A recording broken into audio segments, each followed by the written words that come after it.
Hello, my name is Samantha Lubrano, and I am the Product Manager for Anthropology at ProQuest. During this presentation, I will give a quick introduction to the collections in our Anthropology Resource Library, how to use and navigate the collections, as well as provide use cases and examples of content that faculty and students can use in the classroom and for research. There are 7 collections in the Anthropology Resource Library. The first, Anthropology Online, is a text-only database with key published ethnographies from renowned anthropologists and ethnographers. This collection is a great core database that highlights different methodologies and key theoretical frameworks within the discipline. Another text-only database is Anthropological Fieldwork Online. This collection contains archival content from previously unpublished field research from the most influential anthropologists of the 20th century. The Ethnographic Sound Archive is a multimedia collection which contains previously unpublished field recordings from well-known ethnomusicologists. These field recordings are curated around contextualizing documents that includes field notes, photographs, and footage. In the Ethnographic Video Online series, Volumes 1 and 2 are combined to create foundational films that can be used in the classroom to help contextualize cultural groups and practices around the world. Ethnographic Video Online Volume 3, Indigenous Voices, has been curated around Indigenous issues, filmmakers, and communities.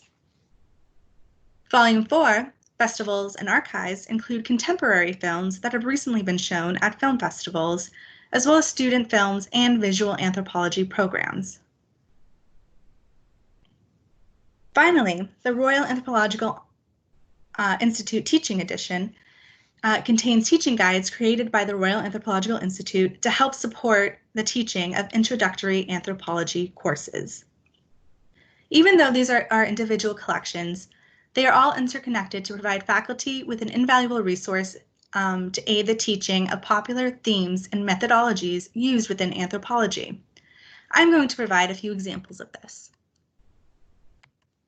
These resources can work together to link the original field notes to their final ethnography. For example, in Anthropological Fieldwork Online, we have digitized Malinowski's papers, Who Did Fieldwork in Melanesia.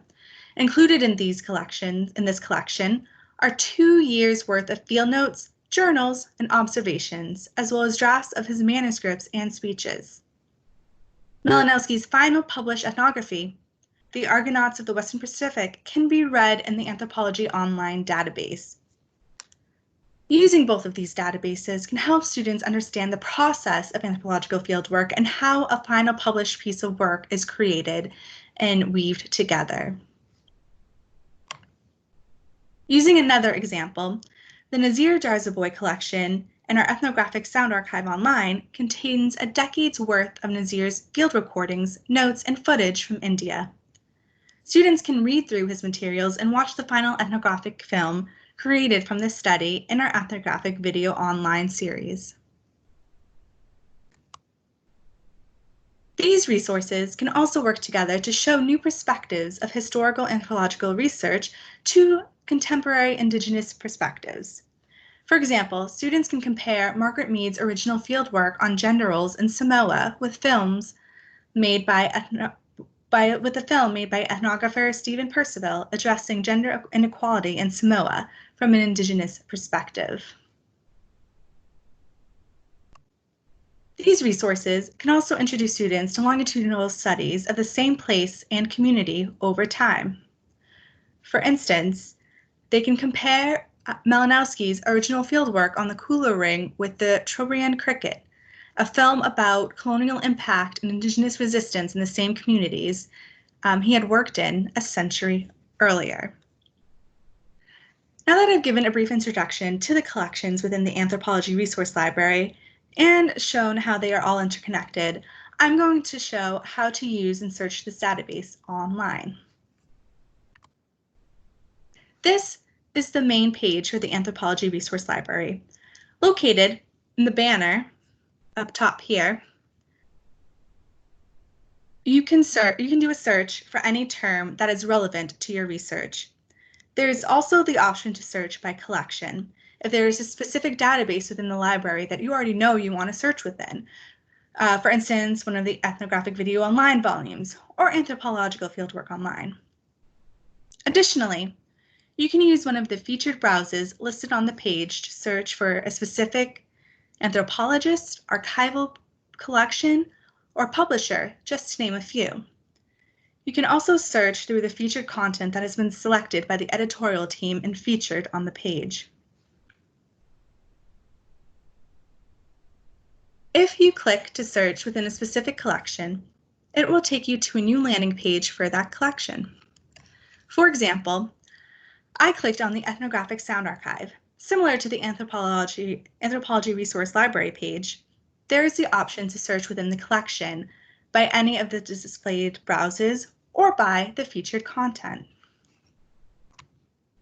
If you click on one of the browsers, it will take you to a page that looks similar to these examples that I have displayed here for cultural groups and subjects.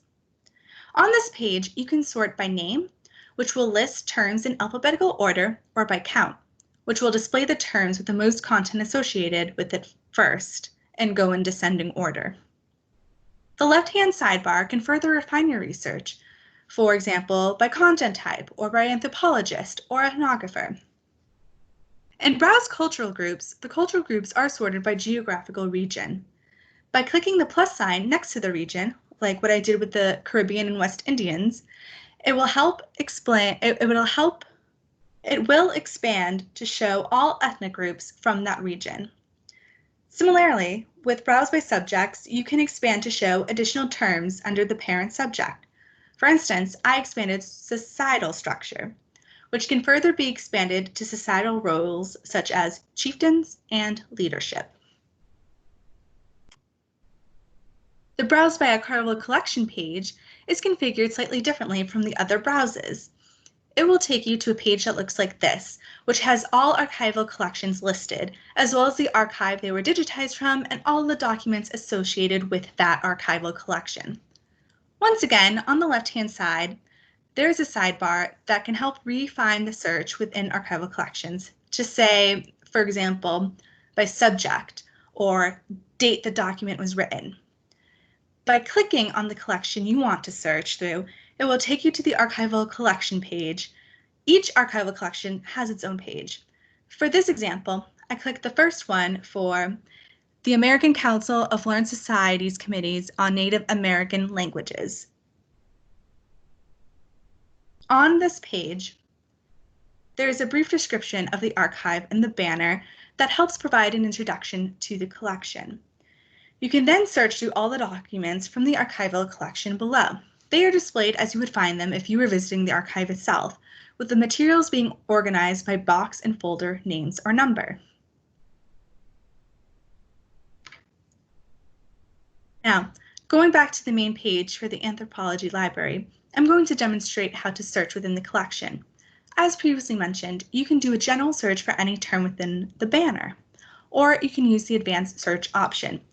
Clicking Advanced Search will take you to a new page which will allow you to search by various terms such as gender roles, economy, political structure, etc. If you don't know which term you want to use, you can click on Select Term on the right-hand side, and a box will pop out with possible search terms. The terms that I selected for this example are geographical area, that you can see up here in this slide.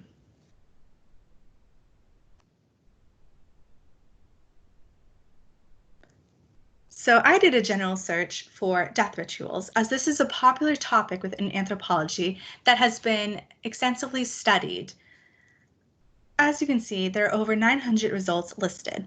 Again, you can refine your search using the left-hand sidebar. When you do a general search, you might notice that you have a lot of options to help refine your search. You can refine it by theme, format, content type, anthropologist or ethnographer, cultural groups discussed, place discussed, recording location, date written, publisher, archive, archival collection, person discussed, date published, and so on.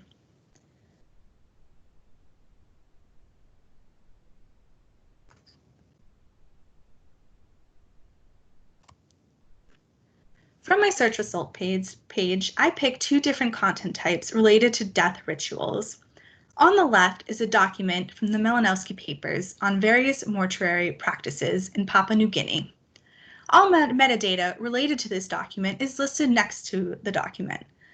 How to cite, share, or add to a playlist icons are all above, as well as various ways to view the document. For instance, 1 page at a time, pages side by side, or gallery view that will give you multiple pages at a time. On the right side is the film Forbidden Rites, Human Sacrifices. As with the text document, metadata is listed next to the film. However, it's slightly different because there's also a tab for transcript of the film. All videos within this collection can be custom clipped and combined to be used in presentations or playlists using the scissor icon below. So down below here, below the film. I have mentioned playlist a couple times. So what are playlists? Playlists can be created from any content type within the Anthropology Resource Library. Faculty can use playlists to identify the content they want students to use and then share the playlist with their classes. Playlists can be created by clicking the blue plus sign next to the content once it's been identified. And when content selection is finished, they can be added to an existing playlist or a new playlist can be created. An example of a playlist we have created are the human faces of climate change. This video playlist reveals the human side of climate change from local and ethnographic perspectives. Lifestyle changes are being forced upon entire nations, which begs the question, what happens when low-lying coastal communities or independent countries disappear into the sea? Students can use this playlist to browse through their films and help them understand this very interesting and relevant topic to today's world. So that gives a pretty much overview on how to use the Anthropology Resource Library and what you would expect to see while searching the database. I do have a few use cases on how to incorporate the content into the classroom. One major topic studied within anthropology are gender roles. In the Anthropology Resource Library, there's a lot of content that can help support various research questions such as, how do gender roles differ across cultures? And what is the difference between matriarchal and patriarchal societies? Doing a search for gender roles within the collection can yield hundreds of results. And you can also search for just matriarchal communities or patriarchal communities, and a bunch of results will show up. So I have pulled a couple examples of when I did this search of some of the content types that you will find related to this topic. For instance, Tribal Sex and Marriage is a film about 3 important matrilineal and somewhat matriarchal tribes in northern India. They have maintained the matrilineal tradition of thousands of years along with a unique system of marriage and male-female equality. Apparently, women are all powerful, but in practice, the women do not dominate the men. Here, the men have power, but it is inherited from the women.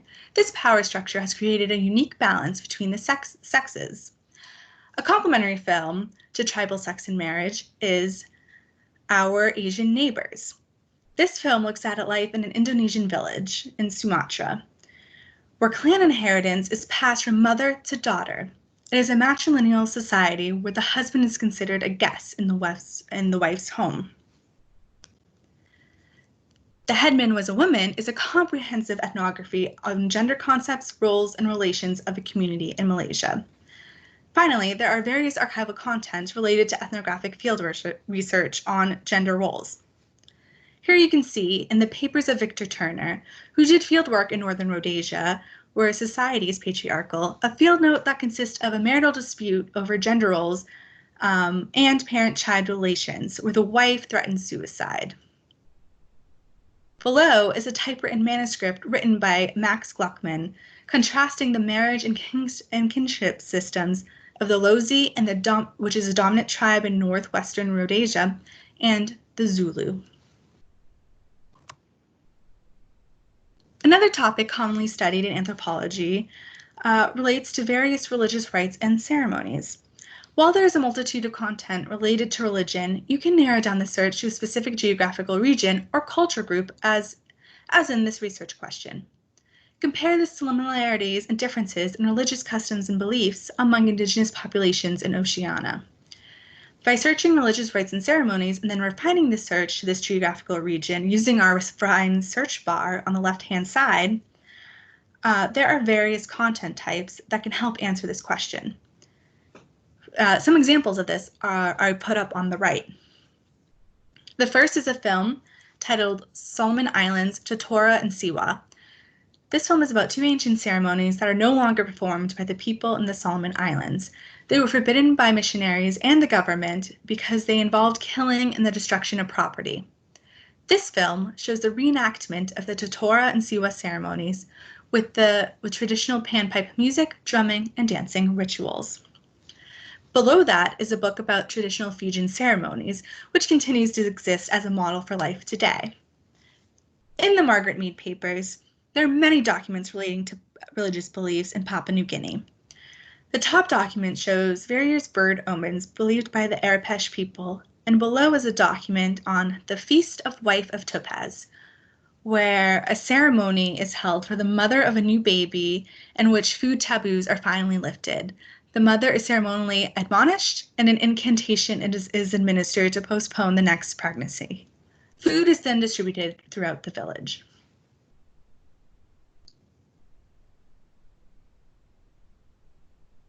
As mentioned before, we have a collection, the Ethnographic Video Online, Royal Anthropological Institute Teaching Edition. This collection was created to help support faculty teaching Intro to Anthropology classes. Each video in the collection has a companion guide with classroom activities and exercises that link to specific clips within the videos. Each activity is centered around a key theme within anthropology. Themes include major topics such as cultural change, environment, and race and ethnicity. This collection can really help faculty plan their courses around specific topics and themes and help incorporate different media into the classroom with the videos. And it also helps discussion within the classroom among students. So, content within the Anthropology Resource Library can also be used to make connections and bring a new perspective to other disciplines such as political science, history, medicine, business, economics, psychology, and sociology. For example, one of our ethnographies, The Violence Within, Cultural and Political Opposition in Divided Nations.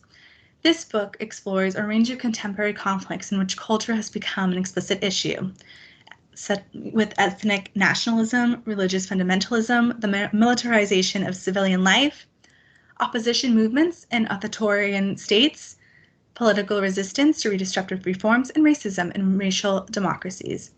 The author of this book shows that one cannot understand current conflicts of crisis without studying long-term patterns of political and cultural change. Another example is the typewritten, undated draft of an essay by Raymond Firth on the recent economic history of two cultural groups in Malaysia.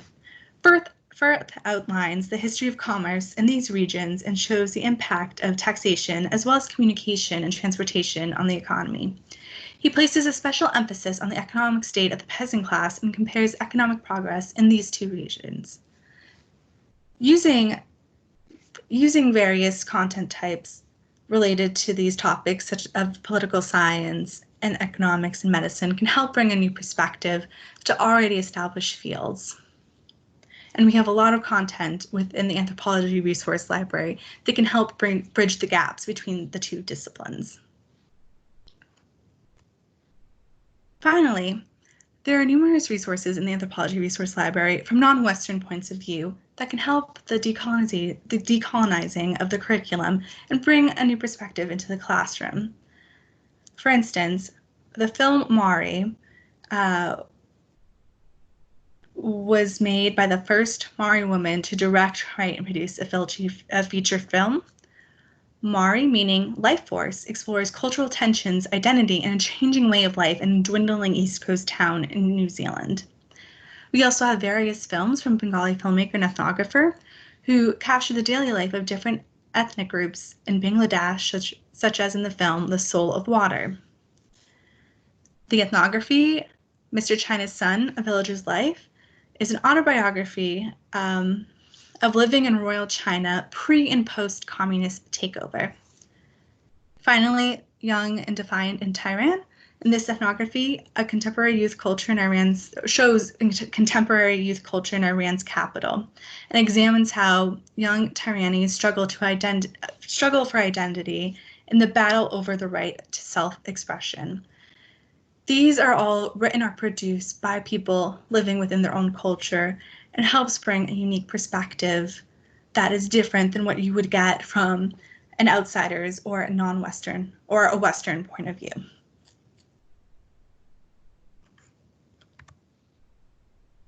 So thank you for your time today. I hope that this was helpful and gives an overview on the Anthropology Resource Library and how to use it. This is an invaluable resource to help teach and research topics that are important to understanding the world we live in today. If you have any questions, please don't hesitate to reach out. Thank you.